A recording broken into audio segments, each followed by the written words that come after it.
distributor for electrical and datacom needs. Now, from the Stifel Financial Sports Studio, here is Tom Ackerman. All right, let's get right to it. Big news down in Jupiter, Florida today. Oliver Marmol, Cardinals manager, has been extended through 2028 with a club option for 2029. Good to be with you. Producer Drew Young, I'm Tom Ackerman. Let's head down to Jupiter now and hear this press conference, starting with the Cardinals head of communications, Brian Bartow. Well, good morning. March 1st, 26 short days when opening day at Busch Stadium. Sounds pretty good. Well, to get us started, get the month underway, get the day underway, we'll turn over to Cardinals Chairman, Mr. Bill DeWitt Jr. for a special announcement on behalf of the ball club. Thanks, Brian. I'm very pleased to announce that Ollie has agreed to a two-year contract extension with a club option for 2029. This is Ollie's 20th season as a Cardinal, and we are very excited that he will continue in this role. Congratulations to Ollie, and thanks for all your good work. Thank you.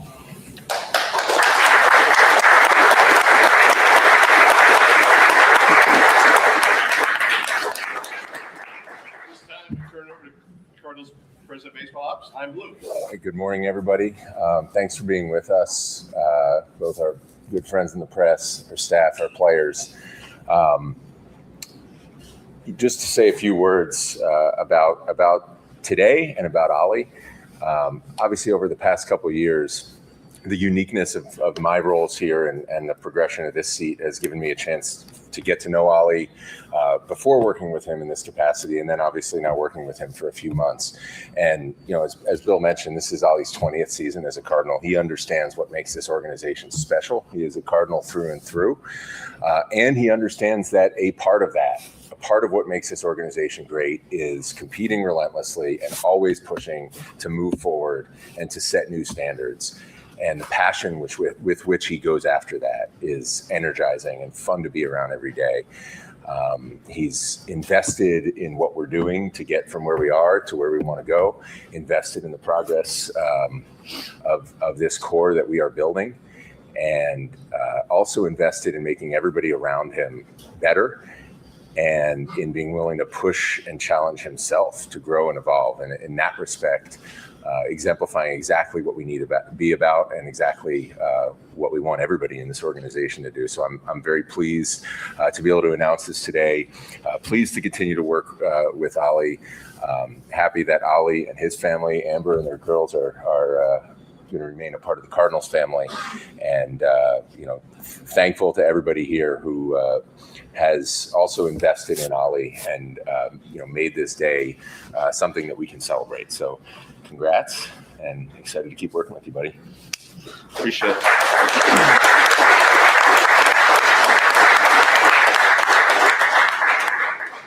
I definitely want to start off by thanking you, Bill and Chaim, for the trust. I mean, I don't take that lightly. Yes, it's 20 years, but this one was unique, and the foundation of it truly is trust. I think that word gets thrown around quite a bit in today's world, but all good relationships are based off of it. Good decisions are based off of it. And I'm glad I had the last couple of years to start to build that with Chaim in order to get to this point.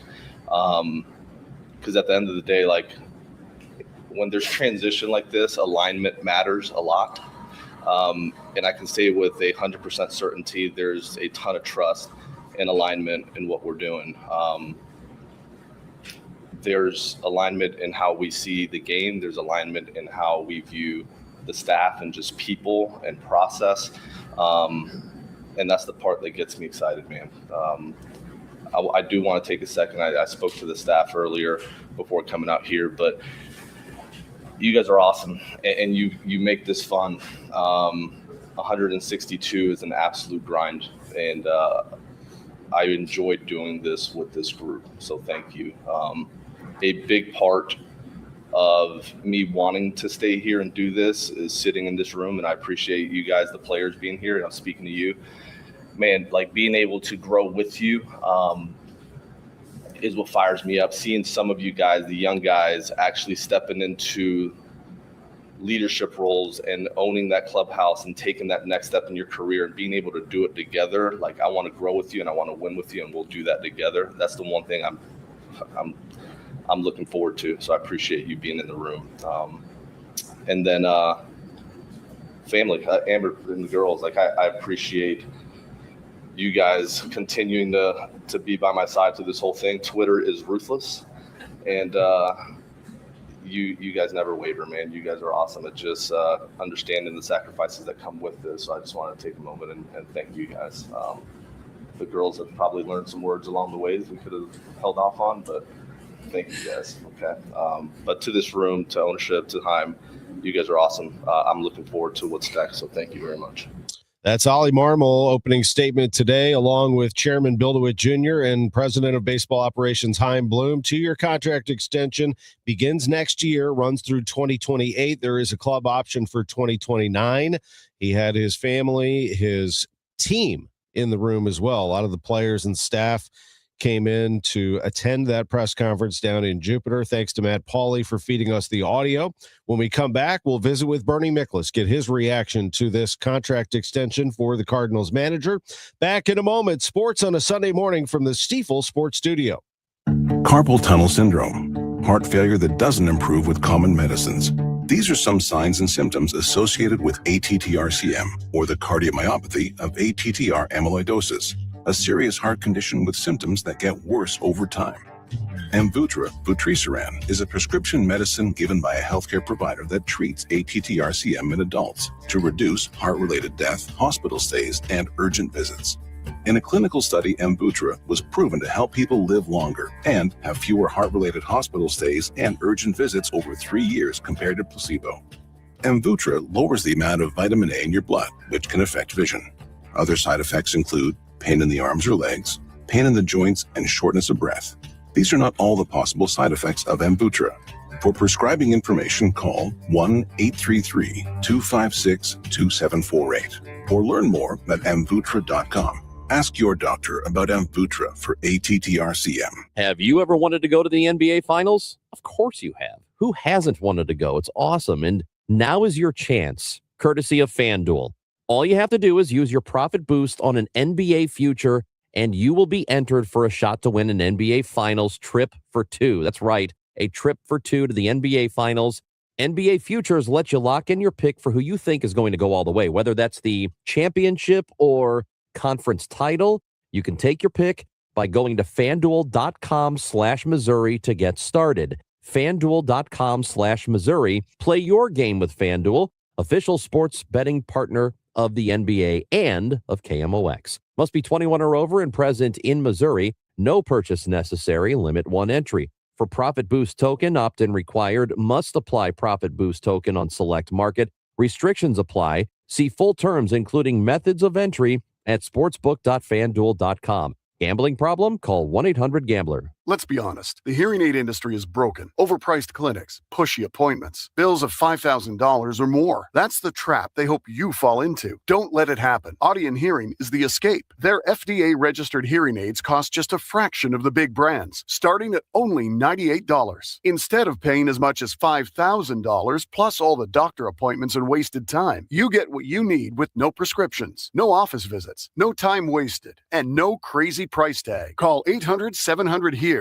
That's HEAR. Audien's cutting-edge devices are rechargeable, comfortable, and ready to use right out of the box. Try them risk-free for 45 days with lifetime support and real human help just a phone call away. Over 1 million people have already said yes to Audien Hearing. Join them. Don't let them take advantage of you. Break free from the trap. Call now 800-700-HEAR. That's HEAR for a very special offer. 800-700-HEAR or 800-700-4327.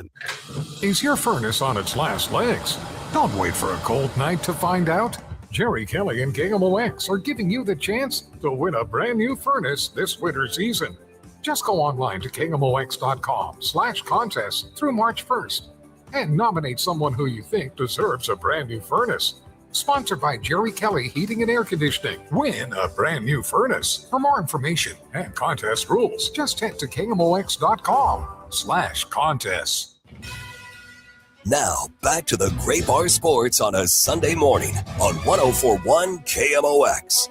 From the Stifel Financial Sports Studio, here is Tom Ackerman. All right, let's bring in Bernie Miklasz for this discussion on Ollie Marmol's contract extension. The big dog joins us, as always, on Sports on a Sunday morning. Glad we brought you in a little early to line up with this. KMOX has been all over this today. 2-year contract extension through 28. How are you, Bern? I'm doing good, and totally expected. No surprise to people that were paying attention. You could tell that Ollie Marmol and Chaim Bloom had formed a really, really strong bond. For people who don't know, I've reported this multiple times. The DeWitts went to Chaim Bloom and they said, "Look, you're taking this thing over, and you deserve to bring in whoever you feel you have to bring in. That includes the manager." And Chaim Bloom said, "Oh, no. I've been observing him for 2 years, and I'm really impressed with he's been able to squeeze out of a team that's got some serious challenges, and we work well together. No, I want to keep Ollie." So I think there's a lot here. I don't have time today with you to talk about it because you don't have enough time. But Ollie Marmol, given the circumstances that he's been put in, has actually done a good job. And now I'm not claiming he's done a perfect job. I've criticized Ollie, but if you look at the decline, the collapse of the farm system, how they were not producing enough major league starting pitching, a lot of their position players came to the major leagues as rookies or young players and weren't really properly taught in the minor leagues. And you also had a situation where he became the manager at a time where the Cardinals were about to start to slash payroll. And he was working for John Mozeliak. And my point is not to take cheap shots at John Mozeliak, but we all knew that the Cardinals really started to unravel in Mo's final seasons. So as I'm always confused by people who somehow believe this was Ollie Marmol's fault. I mean, he took over at a time that was not really good time, to put it mildly, not a good time to be managing the St. Louis Cardinals. And as I've said so many times, and it's always ignored, you look at the first 4 years of Tony La Russa as the manager of the Cardinals, and you compare it to Ollie Marmol's first 4 years as the manager of the Cardinals. Ollie Marmol has more wins in his first 4 years than Tony had in his first 4 years. They both made the playoffs the same amount of times, won, and they both had 2 losing seasons.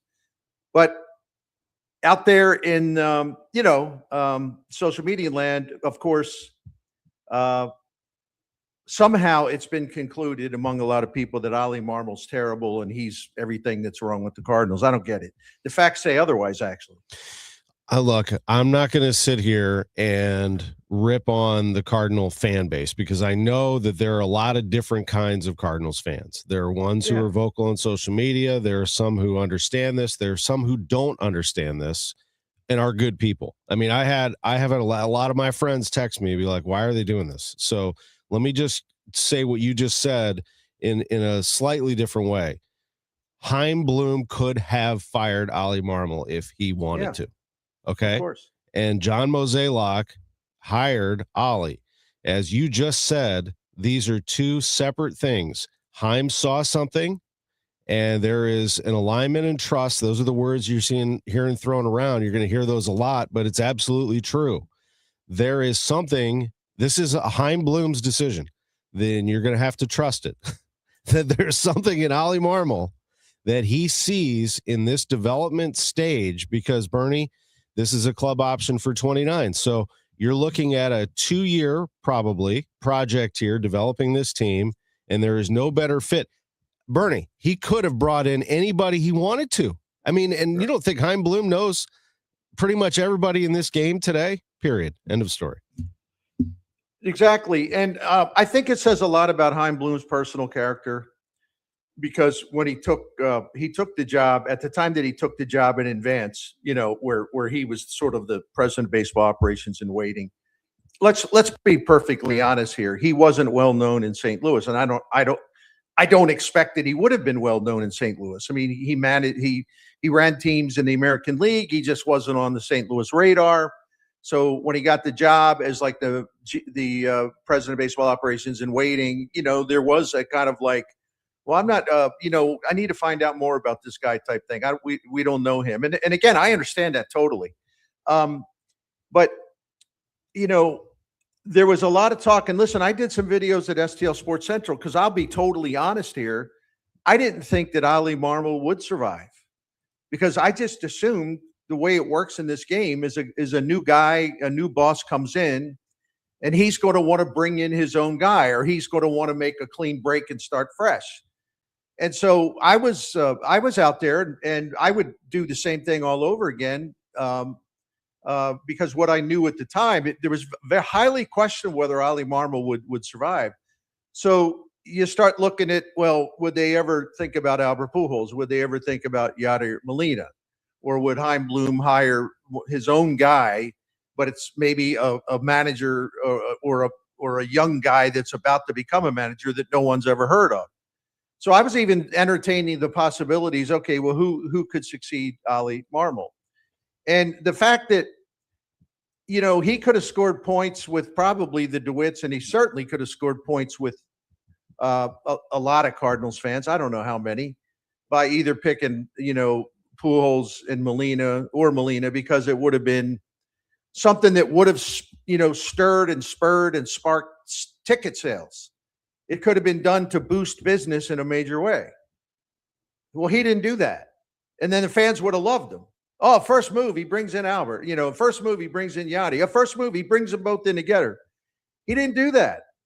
And I think it reveals a lot about his character. He did what he thought was absolutely the right thing to do. He didn't make the cheap play to score points and boost his own popularity and also get his owners to like him even more by boosting ticket sales. He went with what he thought was best, entering a rebuild, and the manager to do that. And he had 2 years just about to observe the way Marmol works with young players, the way he ran a bullpen, the way he communicates, what the players feel about him, the veterans, the young guys, whomever. And he just said, this guy's good. I like what I see. Plus they have, listen, this, Tom, everybody should know this. If you're an organization like the Cardinals, you haven't had a rebuild in more than 30 years. You better have, going into a major rebuild, a tear down and a rebuild, you better have the leader of the front office and the manager of the team have a very, very tight alliance in terms of what's expected, what has to be done, and okay, here's how we're going to do it.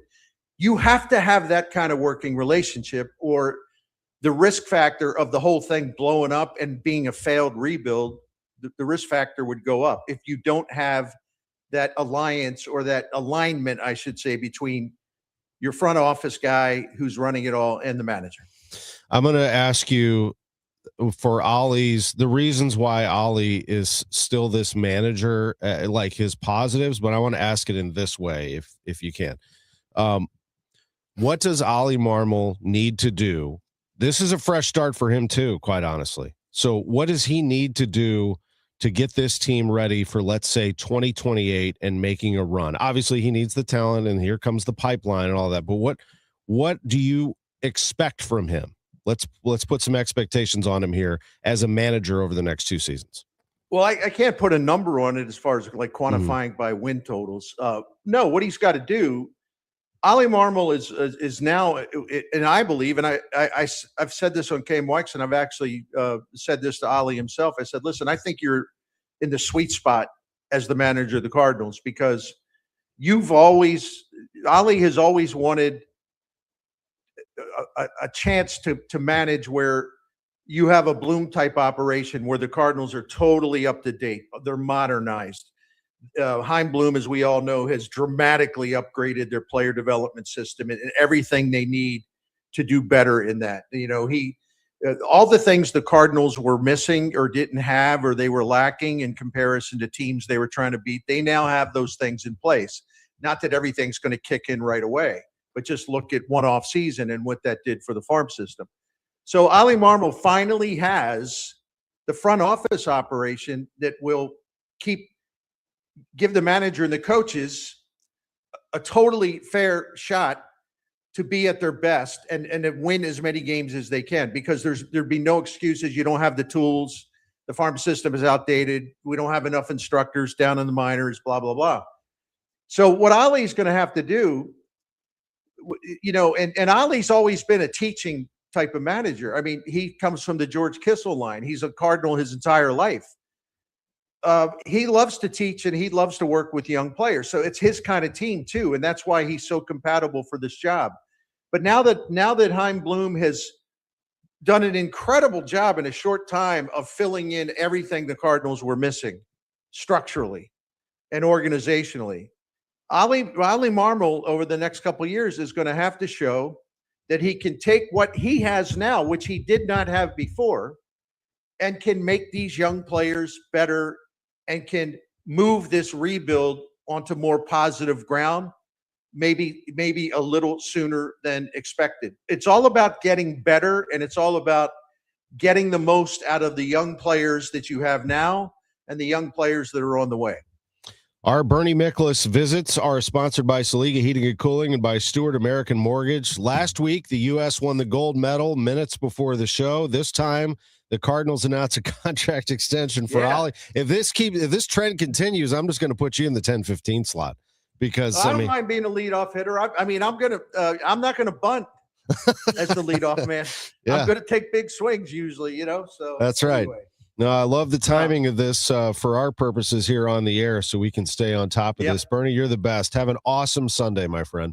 All right. Yeah. Thanks for having me. Take care. Appreciate you. Bernie Miklasz with us on KMOX to analyze the big news today. We're going to take a break. When we come back, boy, the Billikens roared back, didn't they, in the second half yesterday? What a night that was at Schertz Arena. Josh Schertz, head coach of SLU, is with us next on Sports on a Sunday Morning on KMOX. It's exhibition preseason baseball play today as the Cardinals take on the Pirates. Pregame 11:55, first pitch 12:05. And you can hear the game here on 104.1 FM KMOX, the voice of the Cardinals. Wesley is a truck driver. I drive a truck, and I love what I do. A truck driver with IRS troubles. They told me I owed them $43,000. It got really bad. Quite a few letters in the mail. They were talking about wage garnishment coming after my house, my car. Yeah, they don't play around. I seriously thought that I was going to lose everything. One sleepless night, Wesley finally made a call to Optima Tax Relief at 2 a.m. Kind of figured I'd get a machine, but I didn't. I actually got to talk to an actual person in the middle of the night. He found just what he was looking for. Oh, they were great people. You need a team of people that know what they're doing. Optima Tax, they know what they're doing. Optima Tax Relief came through with flying colors. I saved an incredible amount of money. Happy don't even come close. I was absolutely overjoyed. Take Wesley's advice. If you're in any kind of trouble with the IRS, call Optima Tax Relief.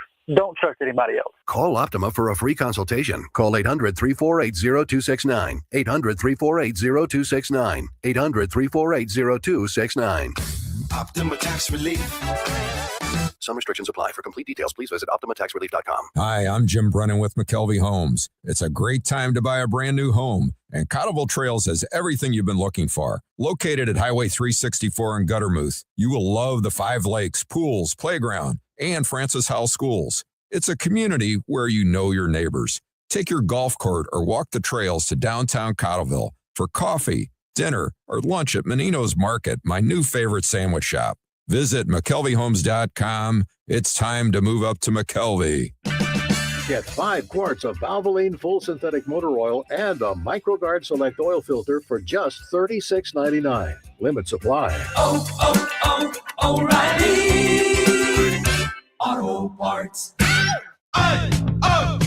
Let's go. You still got it, but your immune system weakens as you age, making it harder to fight flu, pneumococcal pneumonia, RSV, and COVID-19. Ask your doctor or pharmacist which vaccines you need. Sponsored by Pfizer. Discover how you can make unforgettable memories with a home equity line of credit from Royal Banks of Missouri. Whether you're dreaming of a winter family getaway, planning your next home renovation project, or considering an investment in your education goals, a home equity line of credit is a flexible and convenient option to fund life's most memorable moments on your schedule. Our local bankers are here to help you achieve your short and long-term financial goals. Call 314-212-1500. That's 314-212-1500. Visit us online at royalbanksofmo.com or stop by a Royal Banks location near you. For more details on how you can tap into your home's equity and get the most out of its current value. Investing in our communities, one client at a time. Royal Banks of Missouri, member FDIC, and equal housing lender.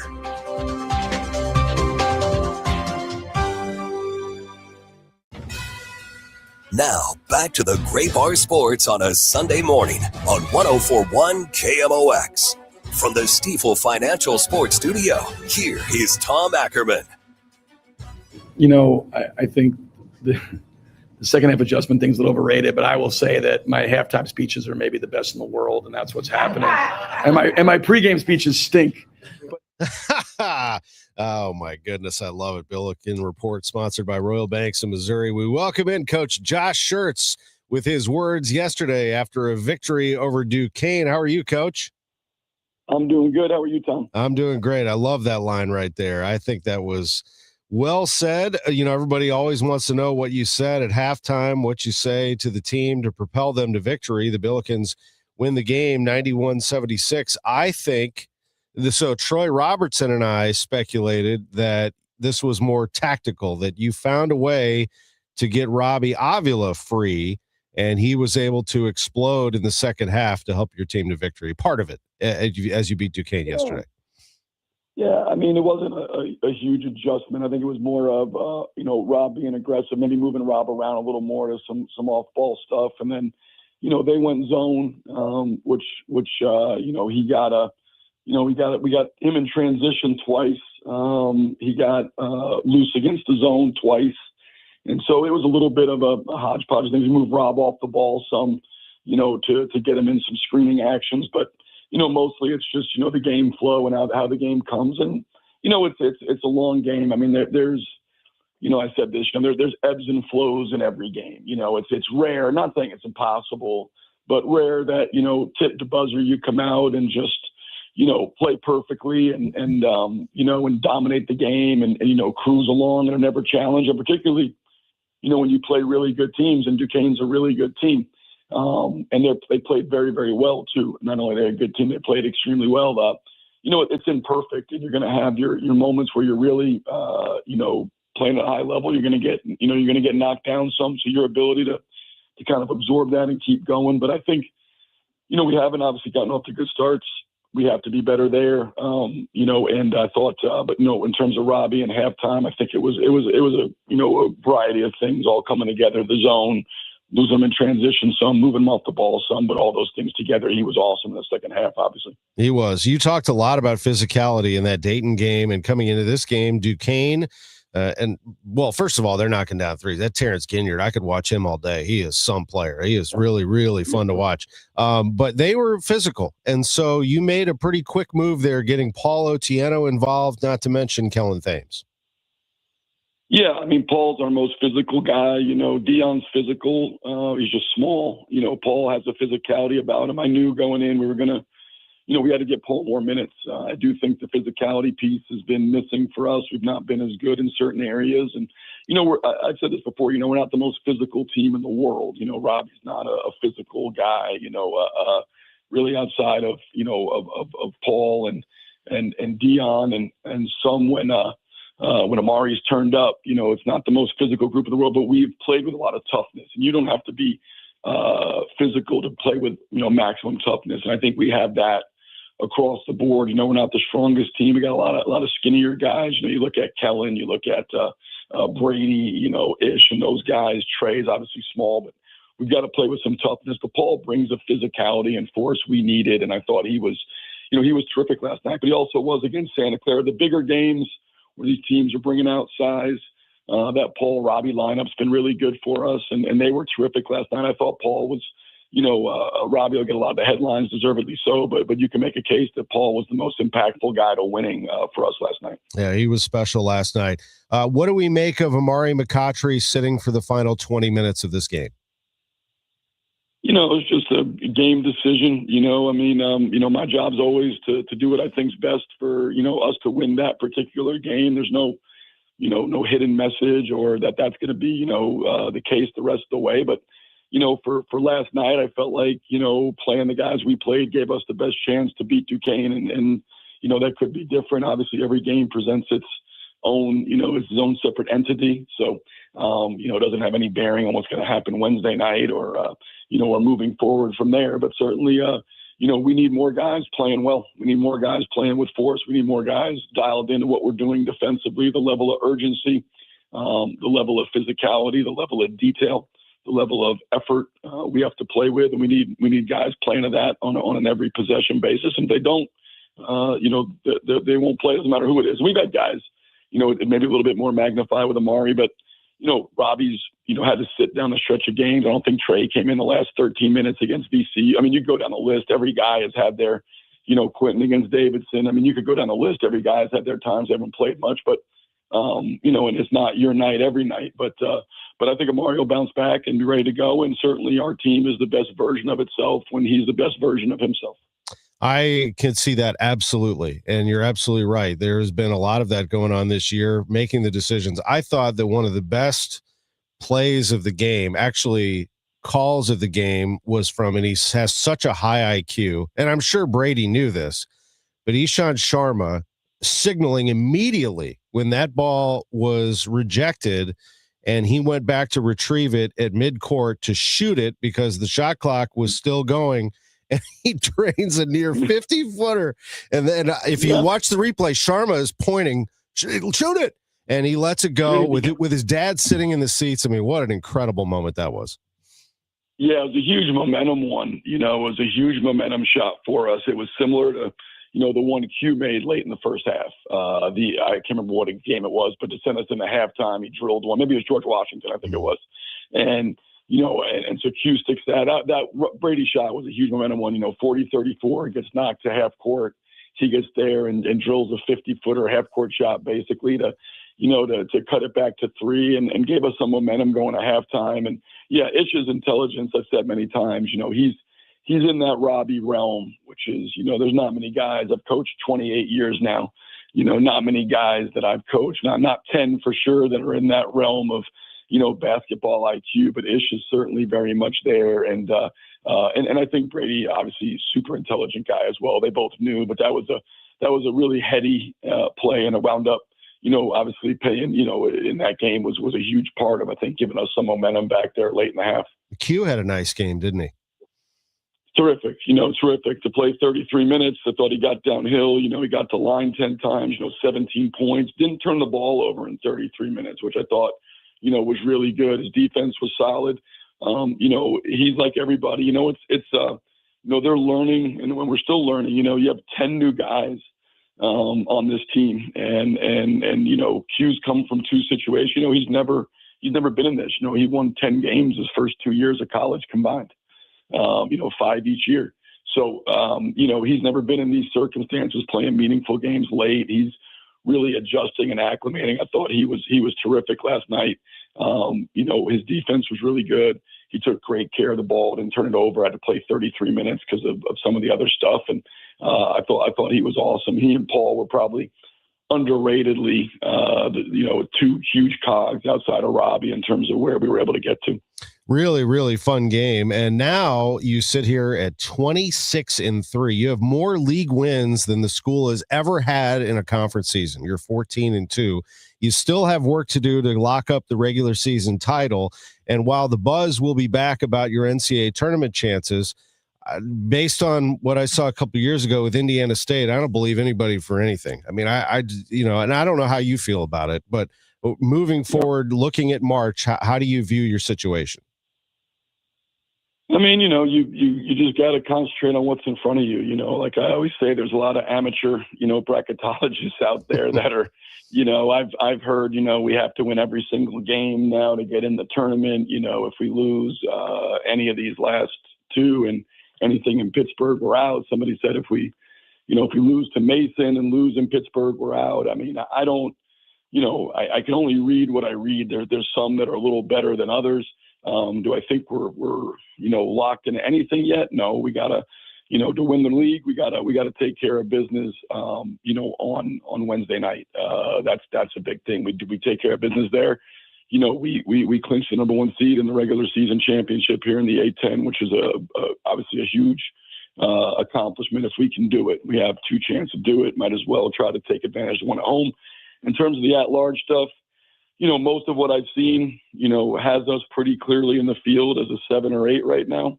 We're going to have a quad 4 at home. We have a quad 2 at George Mason, and we'll likely start Pittsburgh with a quad 2 game. It'll be a top 100 game on a neutral site. So, what I know is, if you go out and you play well and you win the games in front of you, you got a much better chance of getting in than if you lose the games in front of you. And so that's our focus: play well, stack days, prepare well, and try to play our best game of the season, Wednesday night against Loyola, then rinse, repeat, and try to throw our best punch and play as well as we can at George Mason, and then try to get ready and be playing our best basketball heading into the postseason. And, the chips will fall where they may, all the other stuff, the speculation and who, what, how many you got to win. I think when people, they look at it that way, it's the inverse of how I look at it. We talked to the team about this, attacking success versus fearing failure. Let's just try to win the games in front of us and not worry about all the different hypotheticals of, what might happen if we do this, if we do that, if we whatever. We're in great shape. We control our own destiny to win the league. We control our own destiny to make the NCAA tournament as an at-large team. Let's just lock in and attack success and try to win as many games as we can between now and the start of the NCAA tournament. I'm sure that there will be some emotions flowing on Wednesday. It is senior night, and while you have multiple seniors, Robbie is somebody that's been around with you for a long time. I know this, no matter what, that crowd has been special. That whole scene there is special. Nelly was in the house last night. I mean, that just the whole atmosphere on Wednesday, I anticipate being incredibly emotional throughout the entire building.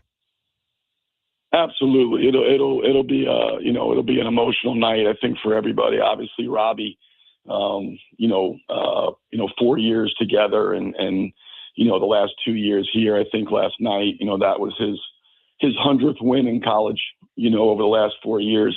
He's changed the trajectory of 2 different programs. When you look at what he did in Terre Haute at Indiana State, and then coming here to St. Louis, the places that haven't had, such a great history tradition. I think, Indiana State won the regular season. That was the 3rd time in 50 some years. If we're fortunate to do it here, it'll be the 3rd time. His greatness is in a lot of areas, his skill level, but it's in his team orientation. It's how he makes his teammates better. It's how team success matters to him, and I think hopefully the send-off's great. If we win the league, I would assume he'll be the player of the year in the Atlantic 10, and deservedly so. What he's meant to this team and the way he's led this team, and so a big night. But at the end of the day, we got to get past all the emotions and play the game.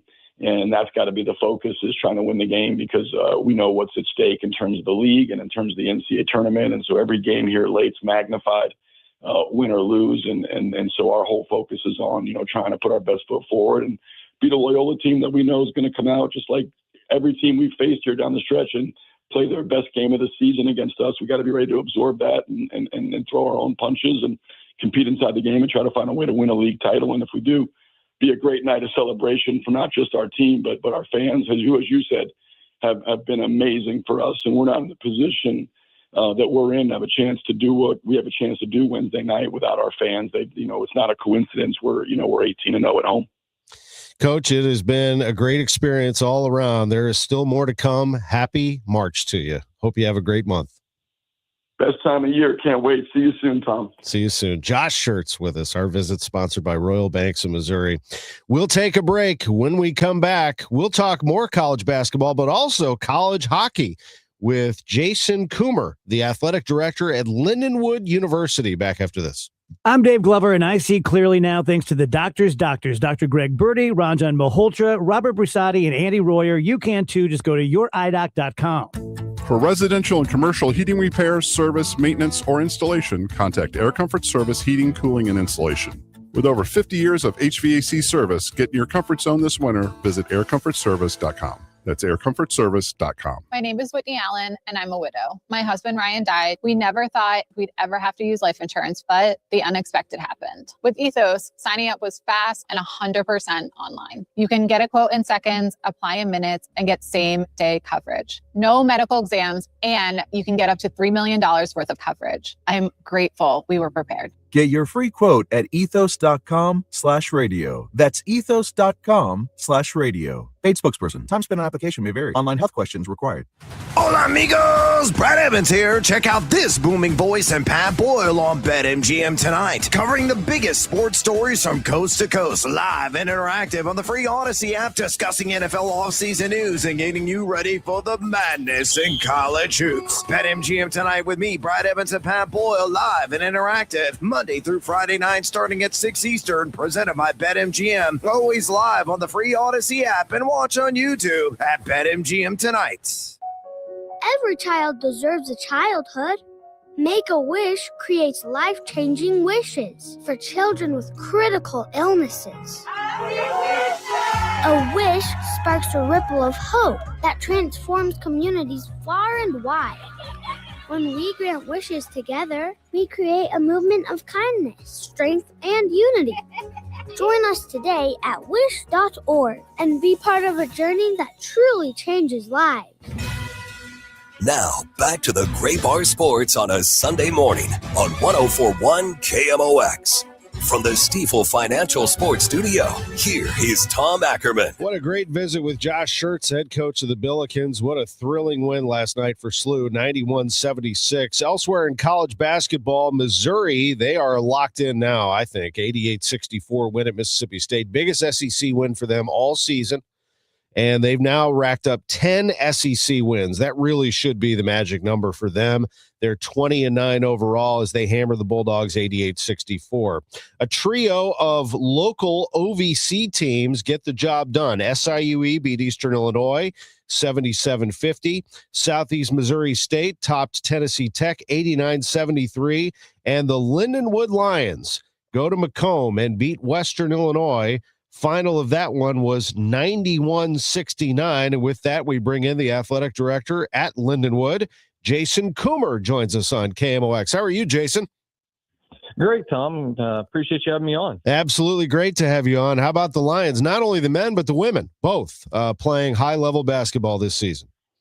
You know, yesterday was a good day for us, starting with our women's program who going into that game was sitting one game back of the regular season championship. And, being able to go up and hand Western Illinois' women's program their first loss at home this season was great for our young women. And we walked out of Macomb with that program with a co-championship in the OVC. So we're pretty excited about that. And we'll enter the tournament with the 2 seed based on tiebreakers next week in Evansville, Indiana.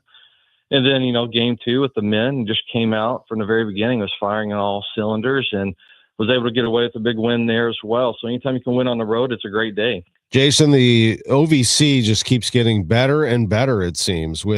You spent 14 years at SIUE, but with the Cougars, with what's happening down in Cape Girardeau with the Red Hawks and Brad Korn and you at Lindenwood, that's some grouping right there that has gotten after it. When you look at the standings, especially on the men's side, and it was just so jumbled the whole season. It was just so competitive as a league throughout the year. And I think going into Evansville at the conference tournament, you're going to see, multiple teams that could walk out of there with the championship next Saturday. So, the competitive level and just how close the teams have gotten and how they've elevated their programs, certainly the schools you just mentioned are in the mix as well. So, on the men's side, you continue to see that increase and the playing ability, and it just makes it a great atmosphere for the fans, and especially on the women's side as well. You look at our program. 3 years ago we had 7 wins, and then last year we, had a 20-win season with Coach Egan, with one of the largest and the biggest turnarounds in all Division I college basketball on the women's side, and now we're sitting at 24 wins this year. So she's done a phenomenal job with the program. It's going to be an exciting tournament, and we're just ready to get to Evansville. We got to call it something, the three of you, the St. Louis Triangle or we got something like that. I mean, the 3 teams that are making things happen right now, That is a lot of fun. I know that. And just Lindenwood in general has sparked St. Charles. You know, the population growth in St. Charles over the years, I'm sure, has been a benefit to you, and you've been a benefit to them. You know, it's St. Charles is just an amazing community. Everywhere you look, there's something being built. There's a crane somewhere, one of the fastest growing counties in the state of Missouri. And really, you know, that's helped us from an attendance standpoint. We've seen some of our largest crowds in history the last couple of years, especially since we've made this move to Division I. So it's been an exciting time. You know, our fans are passionate. They're coming out. And as we continue to build this, you know, we talk a lot in St. Charles that our goal now that we're out of the reclassification process and fully eligible for Division I NCAA championships, you know, the goal is 2 words. It's to hang banners. And, you know, that's the mindset we have in our department, and our community is behind us. So it's a you know, ingredients for a lot of success. Let's talk about this hockey team. I mean, you've been able to spring some upsets over the last couple of years. Now, the United Collegiate Hockey Cup, you're hosting that March 5th through the 7th, Jason. Yeah, another big event coming up next week. There's a ton of things going on with Lindenwood. And, you know, I think first you got to look back at where this program came from. You know, in 2022, we elevated men's hockey to Division I status. They were a club team before that, coming off a ACHA Club National Championship. And I think that's really important to look back on because, you know, there's not Division II hockey. So there's Division III hockey and Division I hockey. We were neither of those. We were a club team. And to make that jump straight to Division I, when you look at the last couple of years, you know, I often share, you know, would you have ever thought 5 years ago you would hear, you know, the words or see the headline, Lindenwood knocks off Notre Dame, Lindenwood knocks off Wisconsin. And both of those things happened last year with our men's hockey program. And then you fast forward to this year and you look at what we did when we had Denver in here, who won a national championship 2 years ago and was in the Frozen Four last year. And we knocked off number 5 Denver at the time. So it's an exciting time. We have the United Collegiate Hockey Cup coming up this coming week, Thursday, Friday, and Saturday at the Centene Community Ice Center. Games will be at 3 and 7, and these will be the 5 independent Division I hockey teams that are not part of the conference currently in Alaska Anchorage, Alaska Fairbanks, Long Island, Stonehill, and, of course, Lindenwood. That's exciting. And I'll bet that with the United States winning the gold medal, that just raises this hockey community up another level. I mean, you got 4 St. Louisans out there wearing gold medals, 1 woman, 3 men. You know, it certainly doesn't hurt. You know, the excitement around hockey right now is at an all-time high, or at least an all-time high this year. I mean, hockey's always been, you know, a popular sport, and St. Louis is certainly a hockey town. It was interesting during the gold medal round that weekend. We actually hosted Team USA's national development team. And they played 2 exhibitions against us out at Centene. We played 1 game outdoors. We have a rink out there. We have outdoor ice that holds about 2,000. And then our indoor facility holds about 3,000. So you could see the pride in the stands. You know, whether you're a Lindenwood fan or not, you saw USA hockey fans in the facilities both nights. And I'm certainly hopeful that, you know, they'll continue to come out to games, and we'll see them this weekend. And they can wear their USA and root for Lindenwood all in the same place. Well, you got Maryville across the river bubbling over there. They're starting to build something special. This is really something around here. Before we go, a couple of minutes left with Jason Coomer, the AD at Lindenwood. I want to ask you about one of our own, because Greg Amsinger started his career here, and I thought that was pretty cool that he did an event with Ollie and Chaim. We just had the Ollie Marmol contract extension earlier this hour on KMOX. That he did an event with the 2 of them. And my understanding is Greg has more to come. You know, Greg's he's a Lindenwood treasure, and he's just been a phenomenal supporter of us. He's never forgotten where he came from and his St. Charles roots. And he did come back, and we hosted that Cardinals event, and we had Ollie out here as well. And it was really just a, you know, what I would say a fireside chat, and it was just very, very well received. And, you know, none of that happens without Greg and his love for Lindenwood, his love for the Cardinals. And, you know, we just, anytime that we have Greg in town, you know, we're just extremely appreciative. And he just continues to support the university as well as the St. Louis community. How is the Lindenwood football program looking for 2026? You know, Coach Stewart keeps it rolling, you know, and with this, you know, this day of the transfer portal, you know, we have dabbled in that a little bit, but one of the things that Coach Stewart's really high on is he wants local talent. He wants those best kids in our own backyard coming out to Lindenwood, we have a Division I option for these kids that they can stay home and play high-level football.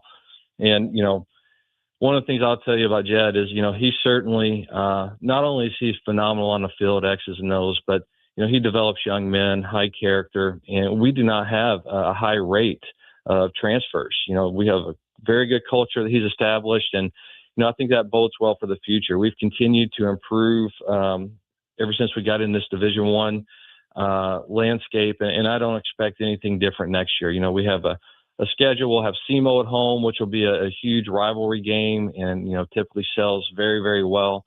But I think the future is certainly bright for that program. We don't sneak up on anyone anymore like we did maybe in year one, and that's really a credit to what Coach Duger's done with building the program. Good luck with the hockey tournament. The United Collegiate Hockey Cup, March 5th through the 7th at Centene Community Ice Center. Jason Coomer, the AD at Lindenwood. A treat to have you on the air. Thank you so much. I appreciate it, Tom. You have a great rest of your day. You too. We'll preview City's game tonight, the Cardinals. We'll also hear from Chris Blair and Chaim Bloom. This is Sports on a Sunday morning on KMOX. Straight Talk Wireless presents Pickup Truck Wisdom. The smartest way to spend your money is not to. Straight Talk offers free 5G phones for new and existing customers on Verizon's 5G network. So the refund money I don't spend on that free phone is the refund money I get to keep for my family. Smart. Find us at straighttalk.com and Walmart. Straight Talk Wireless. Straightforward. Always. Taxes and fees apply. Plan purchase required for free phone offers. Copyright 2026 Verizon. Hey, can you blow up some balloons for Jack's party? I can't. I'm so congested. You need Sinex Saline from Vicks. Sinex Saline Nasal Spray? Yeah, just Sinex. Breathe.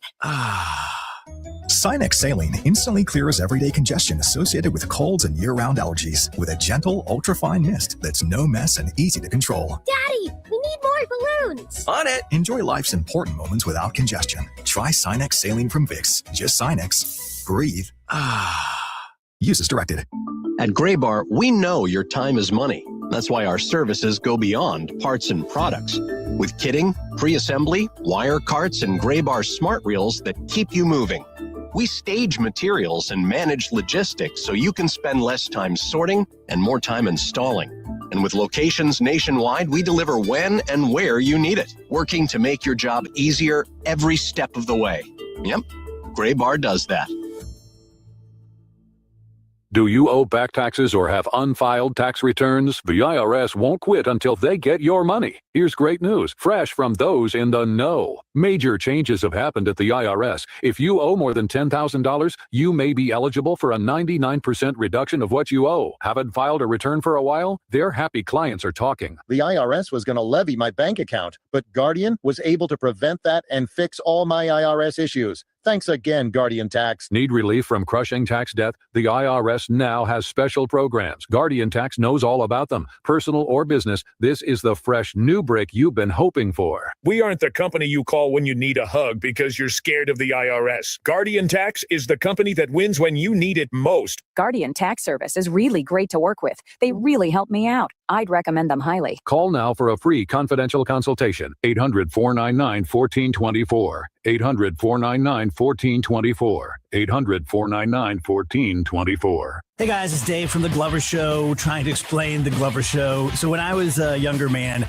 I used to go to happy hour almost every night, and I loved it. And I've always thought of my show as being like happy hour. It's always interesting. It's often silly, but not always. There are real things to talk about amongst friends, politics, and personal things. So that's what it is, really. It's happy hour for thousands of us every day between 1 p.m. and 5 p.m., and I hope you'll tune in and join the happy hour. KMOX AM St. Louis, KMOX FM Hazelwood. This is CBS News on the Hour, your home for original reporting. I'm Stacey Lynn. President Trump says the U.S. operation in Iran is, quote, moving along very well and ahead of schedule. That's what he told CNBC this morning before we learned 3 U.S. service members were killed and 5 seriously wounded. In a video released yesterday, President Trump warned of American casualties. The lives of courageous American heroes may be lost and we may have casualties. That often happens in war. But we're doing this not for now. We're doing this for the future. CBS's Margaret Brennan asked Senate Intelligence Committee Chairman Tom Cotton on Face the Nation. Do you believe the administration has effectively made its case to the American public to expect casualties, to support this action? I thought the president's 8-minute video yesterday was outstanding. It laid out Iran's 47-year campaign of terror and revolutionary violence against the United States and our people. The president began the joint strike on Iran yesterday that killed the country's supreme leader and other high-level officials. In response, Iran escalated its retaliatory strikes. CBS's Charlie D'Agata is in Tel Aviv. Throughout the night, air raid sirens and text messages sent residents here scrambling for their bomb shelters. This missile managed to get through one of the most advanced missile defense systems in the world. And that's what's causing concern among U.S. forces here. A North Carolina woman was scared. Her husband and daughter are in Jerusalem with a church group. She just heard from them. It was truly a blessing on the other end to finally get that text or that call to say, hey, we're okay, we're here. You know, it's not the greatest situation, but at least we're safe. Congress was not notified about the operation, and Democratic Senator Mark Warner told CNN. I think it is incumbent that the President of the United States comes before the American people and the Congress and makes the case of why he has chosen to go to war at this point. President Trump just told The Atlantic that Iran's new leadership wants to talk with him and that he plans to do so. A crowded bar near UT Austin was the scene of a mass shooting last night. Austin Police Chief Lisa Davis says the gunman began shooting from his vehicle outside Buford's Beer Garden. At one point, he put his flashers on, rolled down his window, and began using a pistol shooting out of his car windows, striking patrons of the bar that were on the patio and that were in front of the bar. 3 are dead, over a dozen injured. 2 law enforcement sources tell CBS News investigators believe the shooter has a history of mental health issues. They're also looking into whether the shooter was influenced by extremist ideology. This is CBS News. The stars shine brighter on CBS Mornings. This is a slam dunk. So cute. Gail came in singing for me today. On CBS Mornings.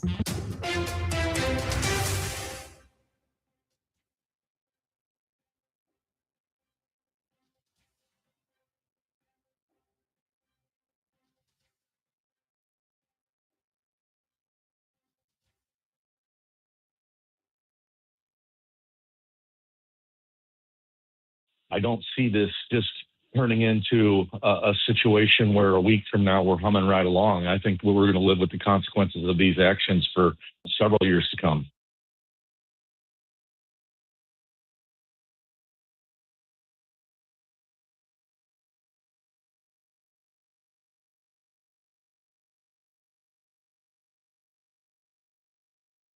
I don't think you're going to achieve regime change with airstrikes alone. It's never happened in the history of modern warfare.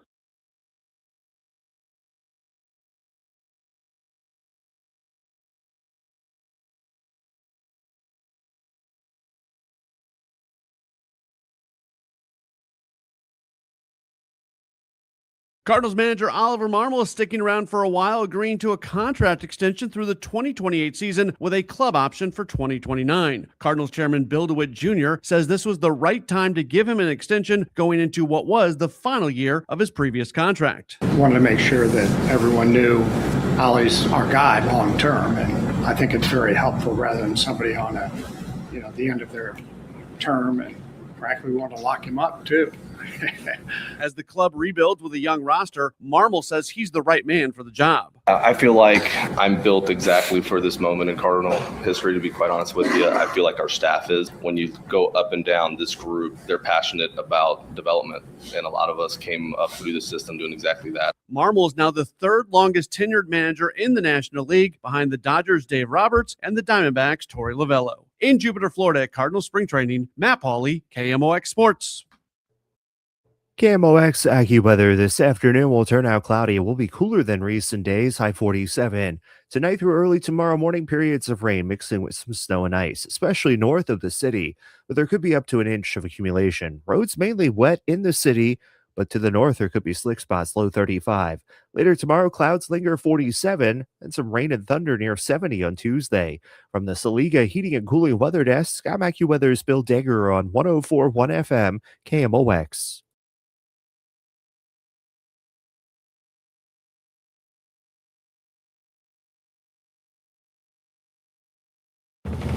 From KMOX Sports, this is the Gray Bar Sports on a Sunday morning. Gray Bar, your distributor for electrical and datacom needs.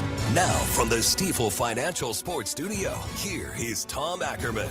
All right, so as you heard there in KMOX News, a little bit more on the Marmol extension, the voice of the chairman of the Cardinals, Bill DeWitt Jr., talking about the reasoning for keeping him and another 2 years after this, plus a club option for 2029. We heard from Ollie himself. We heard from Bill. We heard from Chaim in the press conference down in Jupiter. Coming up 11:30, it'll be my conversation with Chaim Bloom, and we'll go a little deeper into the relationship between Bloom and Marmol and why now this extension for the Cardinals manager. 2 years ago, they did the exact same thing right before the 24 season, extended him for 2 years. But that was under John Mozeliak and Bill DeWitt Jr. Now Chaim Bloom is in control of baseball operations, and he has done the exact same thing. He sees something in Ollie, and we're going to continue that conversation with him as Bernie Miklasz broke it down for us at 10:15 this morning. If you want to go back on the app, you can listen to that. At 10:30, what a great conversation we had with Josh Schertz, head coach of the Billikens. They did it again last night, 91-76 over Duquesne. There's a lot going on in college basketball with Missouri thumping Mississippi State. As I said last hour, looks like they are going to get into the NCAA tournament with that. Illinois is solidly in the tournament. Don't know where they'll be seated or where they're going to be playing yet.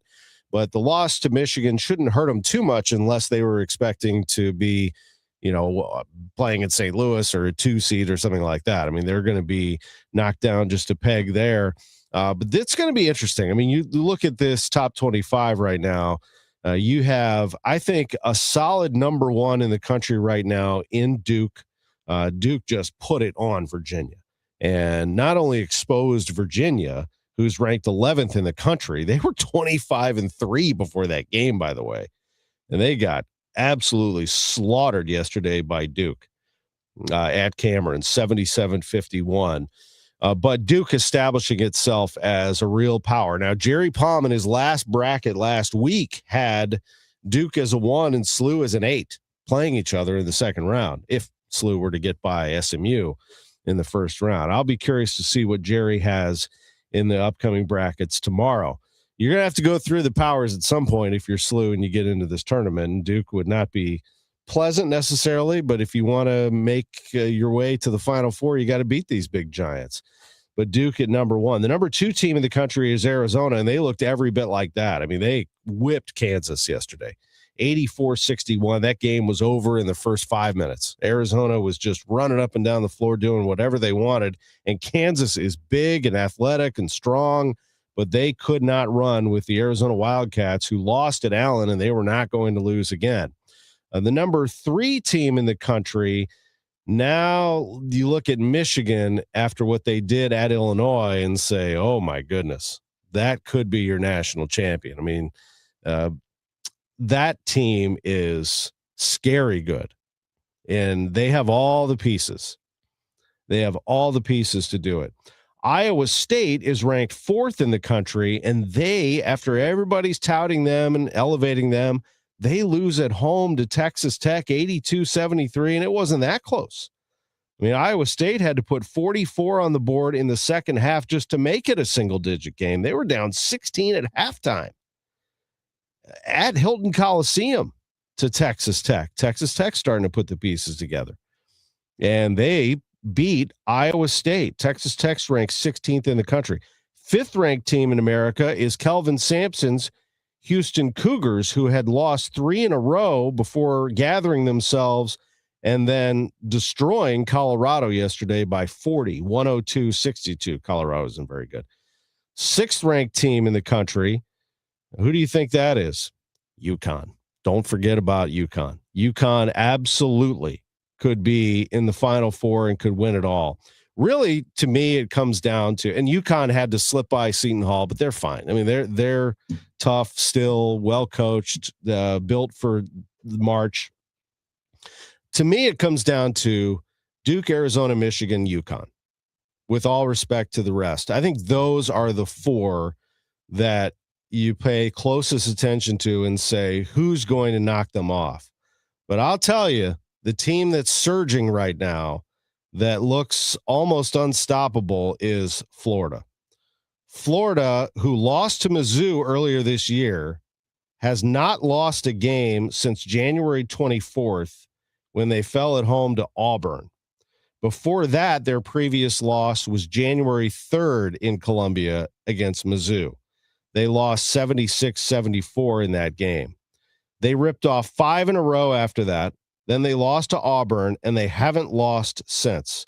They blew through the month of February and wrapped it up with a 111-77 destruction of Arkansas, a ranked Arkansas team, mind you, coached by John Calipari. So watch out for Florida right now as they pick up a win yesterday. They're the 7th-ranked team in the country. New AP Top 25 will come out tomorrow. Purdue is 8, Gonzaga 9, Illinois 10. This will all change. Virginia 11, Nebraska 12, Michigan State. They play at Indiana today. They're 13, Kansas 14. St. John's, who got beat by 30 and then won by about 30.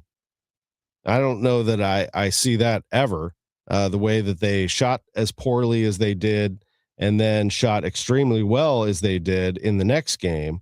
And those 2 games in February were at UConn. They lost 72-40. And then against Villanova, they went 89-57.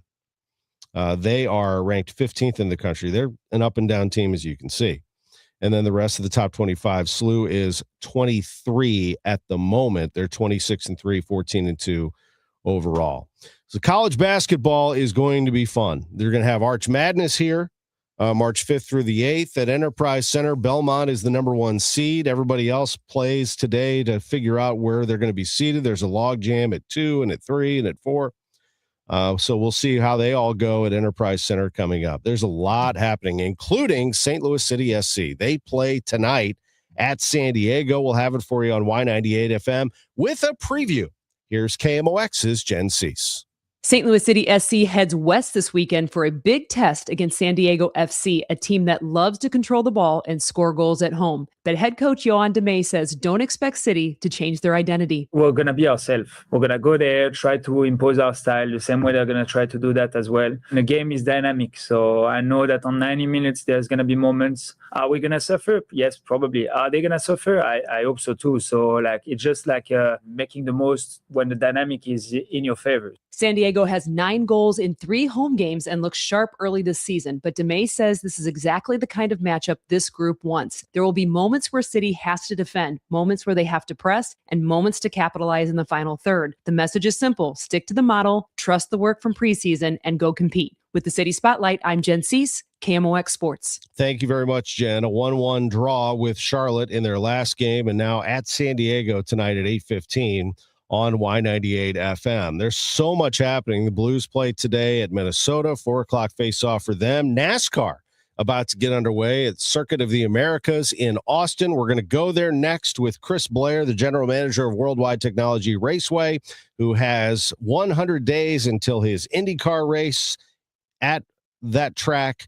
He has a NASCAR Cup race at that track, NHRA, the only venue in the world that has all 3.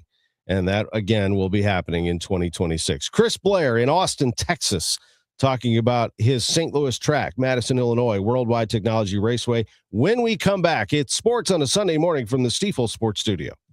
Rush Hour Sports, Matt Pauley, Kevin Wheeler with you here. Bernie Miklasz joins Rush Hour Sports Monday and Fridays at 5 on America's Sports Voice, KMOX. Your home for St. Louis Cardinals baseball. 104.1 FM. KMOX. Save big money in all you.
No recovery, no fee. If you have a question about your case or wish to become a client, go to forthepeople.com on your mobile device or computer 24/7. It's that easy. Morgan & Morgan. Injured? Dial pound law or visit forthepeople.com for an office near you. Hi, this is Charlie Brennan. You know, when you go to the Audiology Center, you'll see a doctor of audiology. And with us right now, Dr. Colleen Bosler. Dr. Bosler, what are some of the signs of hearing loss? Well, it's a number of things. Sometimes loved ones notice a person asking others to repeat themselves, or the television is too loud. What people tend to notice first with hearing loss is the loss of clarity. They can hear people talking, but they cannot always understand what's being said. That's because the hearing loss can cause you to miss certain consonant sounds, and those consonant sounds give us the detail to the word. A hearing aid can help bring back those details and give you a sense of clarity that you're missing. Dr. Colleen Bosler at the Audiology Center with 3 locations in the greater St. Louis area. Call for an appointment, 636-441-7470. Online, theaudiologycenterstl.com. Breakfast burritos for the morning brainstorm. Easy Cater. Paninis for the lunch and learn. Easy Cater. Barbecue for the clients from Boston. Easy Cater. Brownie boxes and mini bundt cakes for Brenda's workiversary. Easy Cater. One simple platform to feed any size group with food they love from favorite restaurants, plus tools to help you meet dietary needs and stay on budget. Easy Cater. All the food for your workplace, all in one place. Start an order at easycater.com.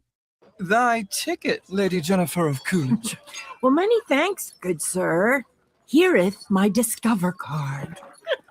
They accept Discover at Renaissance fairs? Yeah, they do here. Discover is accepted at the places I love to shop. Getteth with the times. With the times? You're playing the lute. Yeah, and it sounds pretty good, right? Discover is accepted at 99% of places that take credit cards nationwide. Based on the February 2025 Nielsen report.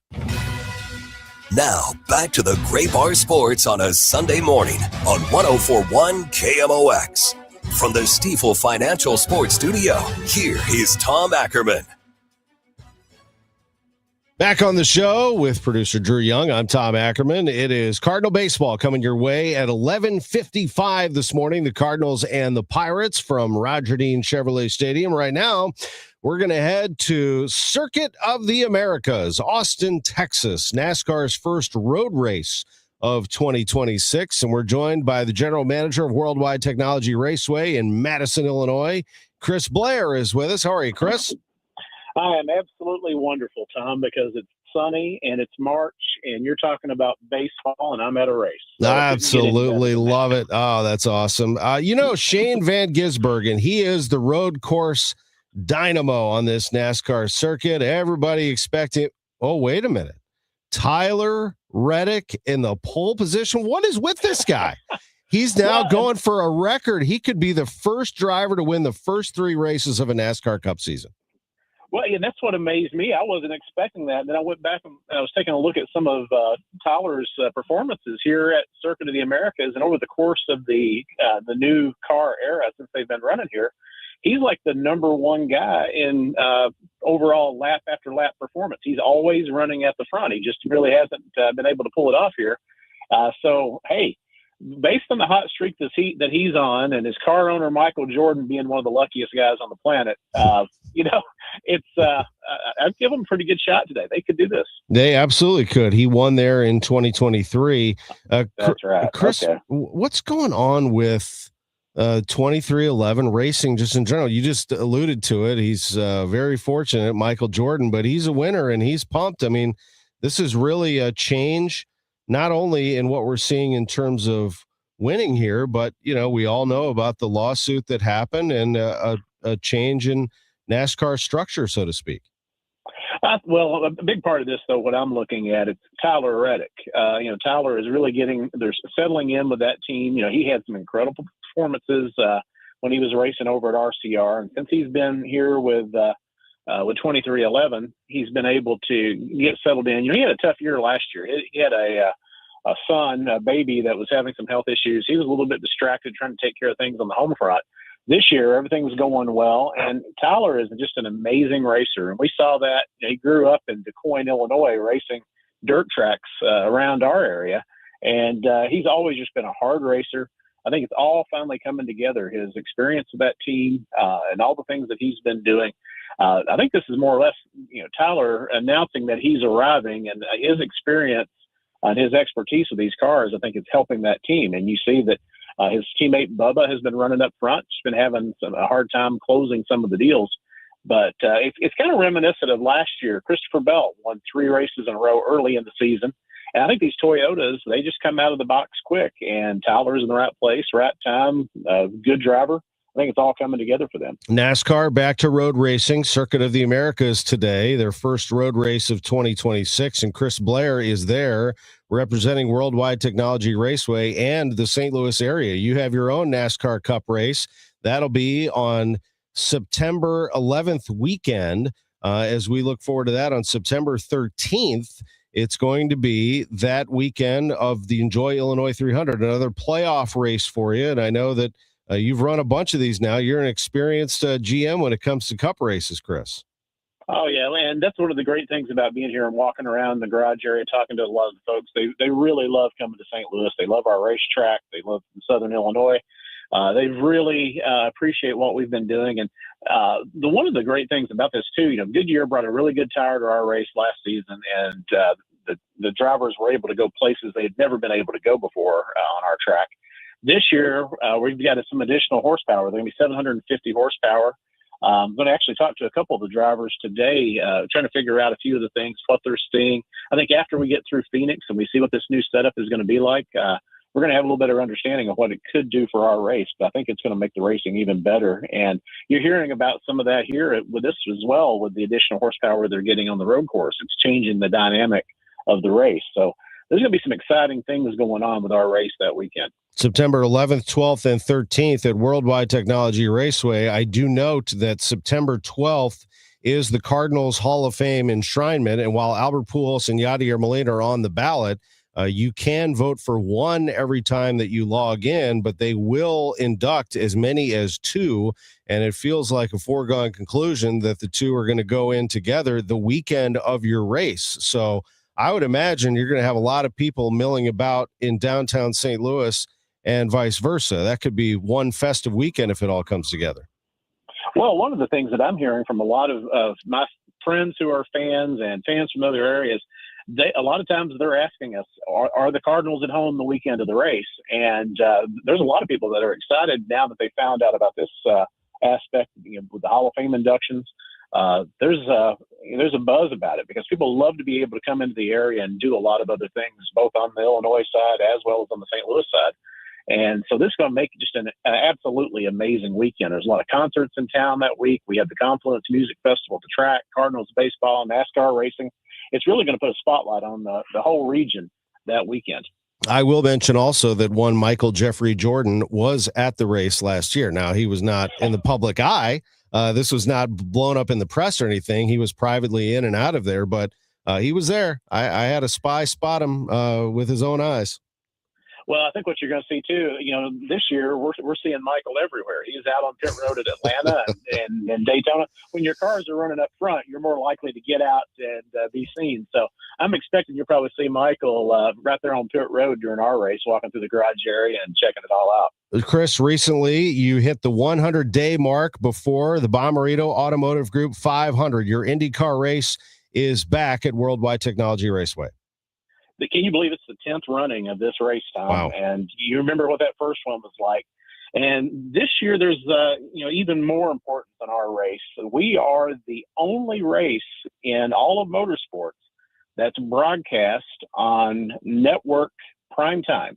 So Fox Network really believes in what we're doing, what IndyCar is doing. They're part owner of the IndyCar series. And we're going to go green at 8 o'clock on a Sunday night in June, on June 7th. And Fox is really wanting to do some special stuff. I'm meeting with the IndyCar folks next week. We're going to really plan some more things. But there's nothing like a night race. But to have that opportunity to showcase our racetrack and our region and everything that we do and the Bommarito Group on Fox Primetime, it adds a little bit of pressure to me to make sure we make the show even more spectacular. So we're going to have to blow up some more pyro and maybe bring some drones in, and we're going to do some really fun stuff around the Bommarito Automotive Group 500 for that 10th running. You know, I've been in a partnership with you and Curtis Francois for a long time, helping you spread the word about your track and serving as an ambassador of sorts. And so as soon as I heard it was a night race, you're the first person I thought of, because I knew your eyes lit up on that one. There's no doubt. The Cardinals are in town too, by the way, that weekend, June 5th through the 7th, taking on the Reds. So you hit the lottery there as well. So that should be fun. IndyCar weekend. What should we know about tickets? How are they selling? I know that Cup race has sold out in the past. So Cup ticket sales are going very, very well. Now, as far as the IndyCar race, it is up absolutely incredibly. I mean, it's I think it's something about that night race. I think it's about the overall show that the fans got last year. We are doing extremely well on ticket sales for our IndyCar race. And I think there's just a tremendous buzz about IndyCar. They're opening races today in St. Pete, and a lot of people are excited about that. The series is doing really well. And there's just something magical about racing under the lights, and fans are excited about it. We've seen a lot of people that are, planning a special event weekend around that. So it's doing very well. NASCAR doing well. NHRA is looking really good on advanced ticket sales. It's the 75th anniversary of the NHRA series. So everything's looking really strong for this year. And we're doing a big push on our NASCAR ticket promotion right now. So if you buy your tickets during the month of March, or by the end of March, you will receive complimentary on-site parking. So a lot of people, that's more incentive to go ahead and get your tickets now, so you can secure that complimentary parking on-site. And there's also some great offers too as you get ready and for those early bird offers. So if you go to www.raceway.com, you can check them all out. Always a good time over there. Chris, have a great time down in Austin, and safe travels back. We'll see you soon. All right, Tom. Take care. Great to visit with the general manager of Worldwide Technology Raceway, Chris Blair, on Sports on a Sunday Morning. When we come back, we'll go to Jupiter, Florida. Chaim Bloom is standing by to join me live to talk about the Ollie Marmol contract extension. Back in a moment. Sports on a Sunday Morning from the Stiefel Sports Studio. Hear me out on this. Let's say, for the sake of argument, you do have a wife or a significant other. Yeah. They're just a huge problem in your life. And then you win a giant jackpot. Mm-hmm. Don't you feel like this is your opportunity to just leave town? You're not going to file papers now, because now you're going to be legally bound to this lady. That's what you get the lawyer for. You're not even married and you're fantasizing about leaving your wife. The Chris and Amy Show, weekdays starting at 9 on 104.1 FM, KMOX. KMOX Weekend at your service, sponsored by Air Comfort Service Heating, Cooling, and Installation. Hi, I'm Brad Keselowski, driver of the number 2 Discount Tire Ford Mustang. Did you know one of the most important keys to success on the track and for safe driving on the road is having the right pressure in your tires? Properly inflated tires are essential to help you get the best gas mileage and keep you driving safely. Check your tire pressure at least once a month or stop by your local tire retailer for an air check. A message from the U.S. Tire Manufacturers Association.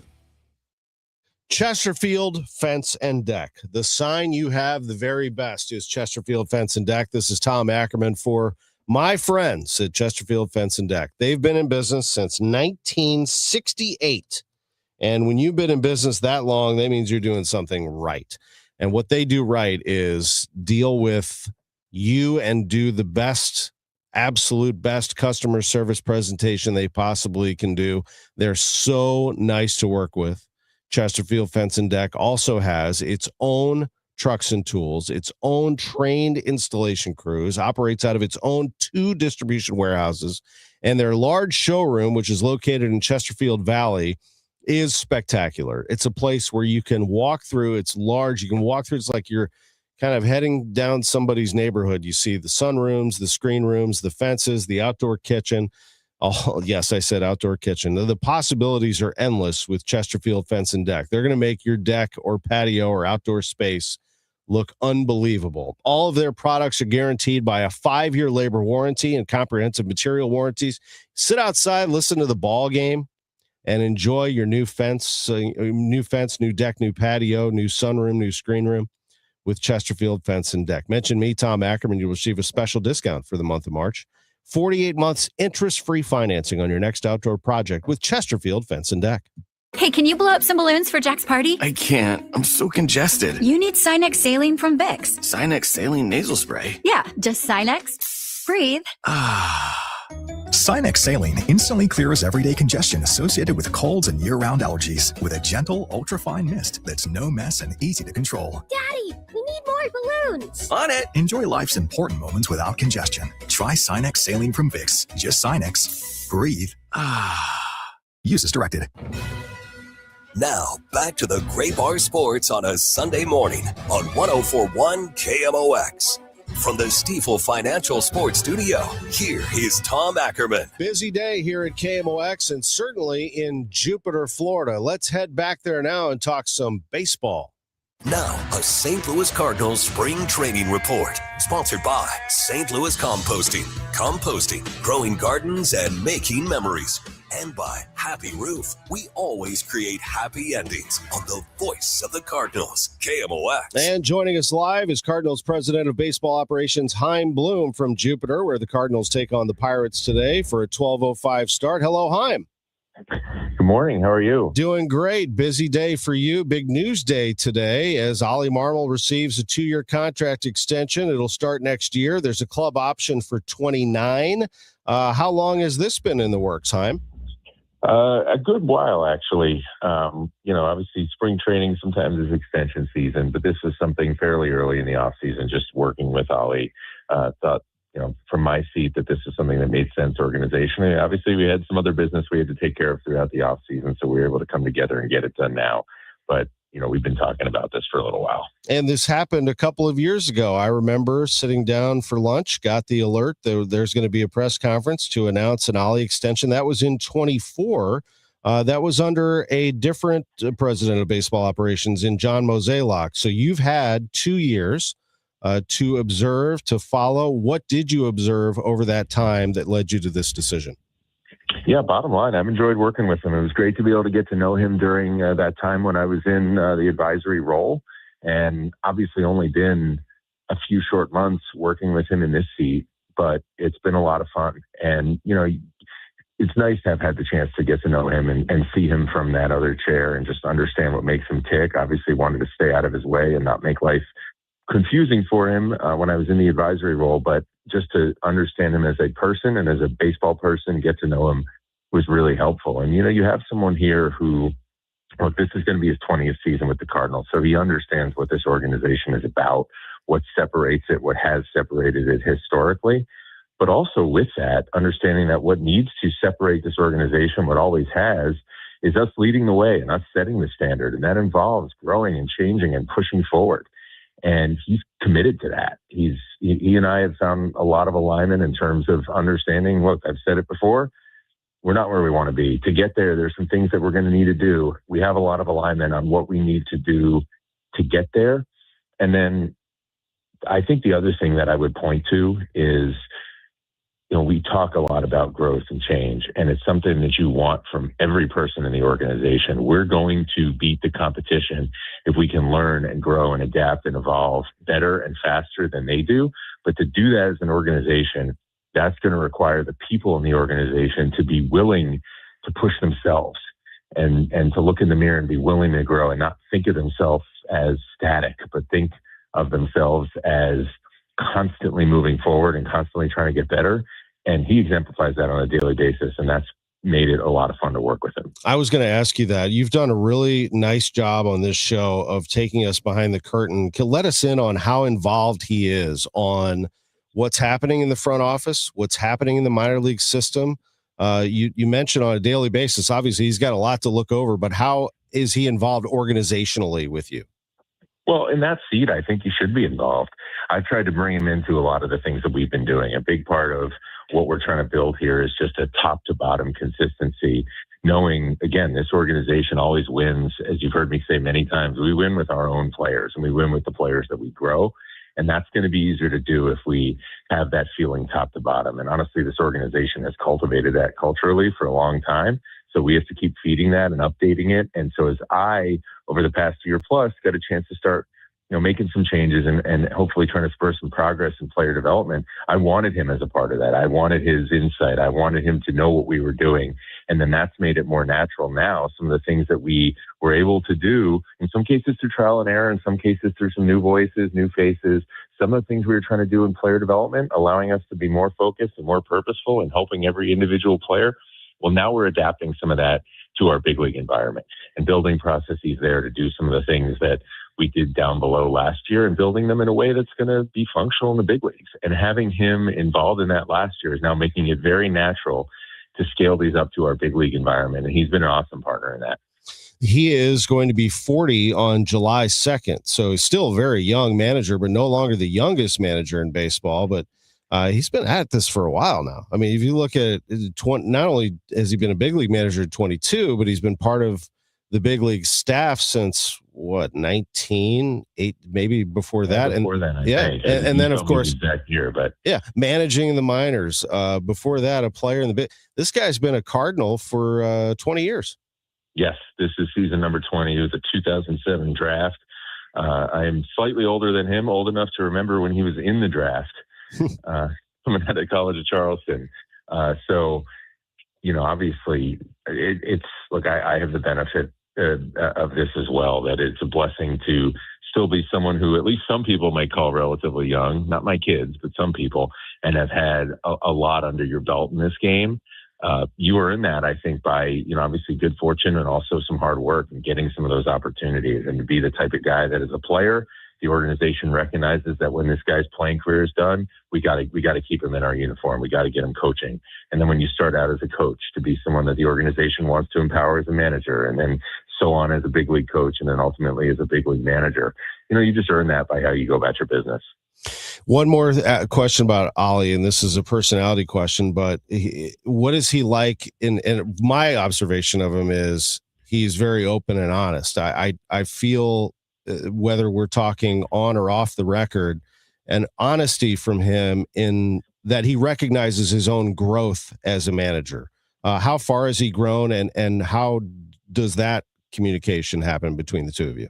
Yeah, well, first of all, we wouldn't have done this if I didn't feel like we had an open and honest relationship. I think that's so critical. You have to be able to tell the truth to each other. And, if you have that, a lot of great things are possible. If you don't have it, you really have nothing. And it's going to hold the whole organization back. And that's something I really value. It's something, as we've talked about, I'm trying to bring that obviously to our fans, but I'm also trying to bring it to every interaction I have within the organization. We will move faster the more we can tell the truth to each other. And that's something that I know Ollie believes and has emphasized. And it's a critical part of what we do. And, you talk about that growth. Look, I haven't been here for the entirety of Ollie's tenure in that seat. But even just talking to him, talking to other people about him, knowing some of the things, good and bad, that went on in his first couple of years, and then getting to see the last couple, again, none of us is going to benefit. It's not, I don't think this is something where, hey, some people are really good and they don't have to grow and the rest of us do. No, that's not how this game works. It's too competitive for that. We all have to be able to look in the mirror. Sometimes the hardest direct conversations to have are the ones with yourself. And so if you can be honest with yourself on, hey, I need to get better at this, I'd like to grow here. Everybody has to do that, especially when you're in a leadership role really young. He knows that and he takes that seriously. And so those are the types of people and the types of personalities you want to bet on, because they're going to push themselves to be great. We have gone down a road where Cardinals fans, Cardinals observers, just overall have not been maybe ever. I mean, I'm not sure I ever in my lifetime remember being at this stage of the game where you're rebuilding this franchise and getting it back. But while this is happening, you are seeing a load of prospects, a load of young players who are all on the same playing field, if that makes sense. So the same level as they grow together. I don't want to get too excited about one over the other, but I've got to say JJ Weatherhold has lived up to everything that I hoped he would be right out of the gate. I mean, you're going to have to hold me back on this and tell me a couple of things that he's not doing well so that I can be a little more balanced on JJ Weatherhold. Well, do you want me to? But yeah. First of all, he's an impressive guy. We know that. I'll tell you what, we talked about some of the things we were wanting to challenge him with in terms of how he's moving around, in terms of defense. In the first 2 games he played, in each of those games, the baseball gods were kind enough to give him a tough backhand play, which is something that he's working on, and he didn't complete either play. And, that's going to happen. It's part of the game. Give some credit to the baseball gods for, they could say the ball finds you, and it did. And so then you say, okay, he comes into this camp with a different set of expectations. Last year was more of a happy to be here type thing. Now, obviously, he's on the cusp. How does he respond? And he went to work, and he's been working there with Stubby and looking to attack this and take it as motivation that, okay, the standard at this level is higher than that, and I got to put in the work to make sure I can be up to that standard. And it's what you want to see. You talk about where we are with all these young players. It is kind of cool. It's neat to see them see the opportunity to make this what it is going to be, understand the power that they have to shape this and to create their version of what that standard is. And that's not something that's always going to be linear. We know that. But despite the youth, despite, our whatever we want to talk about, which obviously, I'm committed to it in terms of our long-term focus here, that is not the vibe that I've felt here day to day. I have not felt that standard slip. I felt a group that does not want to limit itself, that's willing to put in the work, that's getting after it, and that wants to define itself rather than let other people define them. And that's exactly what we're hoping to see in this camp. One last thing, because I haven't asked you a pitching question yet, and I want to make sure that I do that. How are you seeing this rotation battle right now in terms of the 5 going into the season? Yeah, it's been cool to watch. And, I think I've said it before on this show, like you don't want to put too much stock into spring training results because you will make some bad decisions by doing that. This is a really small slice of things. At the same time, it's been really encouraging overall what we've seen coming out of this staff. Obviously, it's still early. It's March 1st, right? But it has been fun to watch these guys go about their business, fun to watch them push each other. And as a group, pretty fun to see the ball coming out of their hand and, the stuff that they're bringing to the party. It's been neat. There's been a lot of comments on that around camp and fun to watch on a daily basis. We're just hopeful that continues as we work towards making those tough decisions and getting ramped up for the season. I look forward to seeing it myself. I'll be down there Saturday. Looking forward to catching up with you, Chaim. Thank you for the time. It'd be nice to see you. Same. Cardinals president of baseball operations, Chaim Bloom. Good breakdown there as we get closer and closer to Cardinal baseball. They play at 12:05. We're going to take a quick break, wrap up the show right after this. For 100 years, KMOX has been the voice of St. Louis, informing, entertaining, and connecting our community. Now, relive a century of service at KMOX100.com, a website that allows you to explore classic KMOX audio, rare photos and video, and the legendary voices that shaped St. Louis. Every headline, every heartbreak, every heartbeat lives on at KMOX100.com. At St. Jude Children's Research Hospital, we're fighting against childhood cancer every day. At the heart of this battle are our donors. Most of us want to make some type of difference in the lives of others. St. Jude does miraculous work. The fact that no one has to pay, it's a place where everyone is treated as an equal. Everybody is welcome here. And it doesn't matter your religion or what part of the world you're from, all that is taken away. It just gives you some hope. It's just a nice feeling to put your energy into something that really does genuinely make a difference in a child's life. There's just no greater gift. If we have the ability to help, then we have a responsibility to help. Finding cures, saving children. St. Jude Children's Research Hospital. Find out how you can help at stjude.org. The Missouri Valley Conference men's basketball tournament has been the showcase for buzzer beaters, madness, and championship glory. With nearly 5 decades of heart-racing excitement, it begins here at Enterprise Center. The 2026 State Farm MVC Tournament, presented by Credit Union 1, Great Southern Bank, and SSM Health, tips off on March 5th through 8th. Celebrate 50 years of the Valley's postseason championship. Get your tickets now at archmadness.com. Midwest winters take a real toll on your garage door. Let my friends at Overhead Door Company of St. Louis come out and perform their 26-point tune-up on your garage door and opener. The work is guaranteed, And it's just one price for up to 3 garage doors and openers. No extra charge for evening or Saturday service. Overhead Door Company of St. Louis since 1926, 100 years. Schedule online at overheaddoorsstlouis.com. That's overheaddoorsstlouis.com. Now, back to the Great Bar Sports on a Sunday morning on 104.1 KMOX. From the Stifel Financial Sports Studio, here is Tom Ackerman. All right, just a few minutes to go before we turn things over to Cardinal baseball. We'll take a break at 11:50 and get you set up for the 11:55 pregame. Our outstanding crew down there, John Rooney, Ricky Horton, Mike Claiborne, and Ryan Schulte at the controls, getting ready for the Cardinals and the Pirates.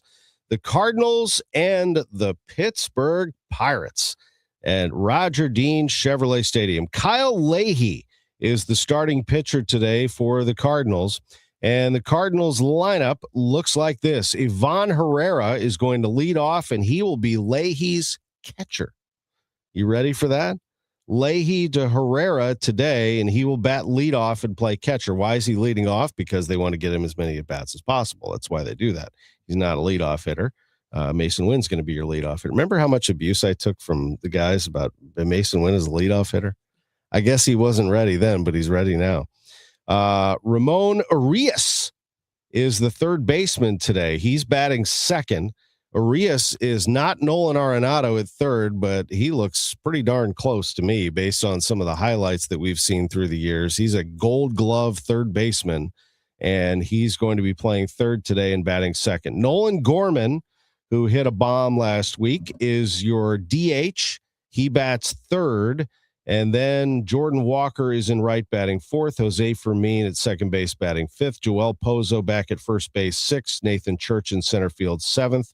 Chase Davis is in the outfield today. He bats eighth. He's the left fielder. And the shortstop today is Jeremy Rivas, and taking on this Pittsburgh Pirates outfit with Kyle Leahy. Just a couple of quick comments about 90 seconds left here about the fan reaction, because I see all your comments. I mean, I look at them all, and there's a lot of comments here. You know, there's the positives like from Lauren, and then there's the negatives like from Brasher, and then there's Lauren, and then there's, you know, these comments like Bus Blake saying the comments are abysmal. Ollie's our guy. He's the perfect skipper for our current regime. I'm not going to say, I mean, look, there's fans like KT who's been tough on him, says it's a joke. There's people like David who say it's a great move. I mean, you've got back and forth. My point is this: commenters feel strongly about what they're doing. You know, I mean, Bill doesn't want to spend the money to come down, but other people think that things are going well. So take comments for what they are. People are very confident when they type in their phone or on a computer how they feel. And some people feel like this is good, and some people feel like this is bad. There are a lot of people in the middle, and that's an okay place to be too. Because you're a baseball fan, you're going to sit back, you're going to watch this thing develop, and you're going to have to put your trust in Chaim Bloom that he knows what he's doing. Extension for Ollie. Cardinal baseball is next. Every spring brings promises, and every spring delivers surprises.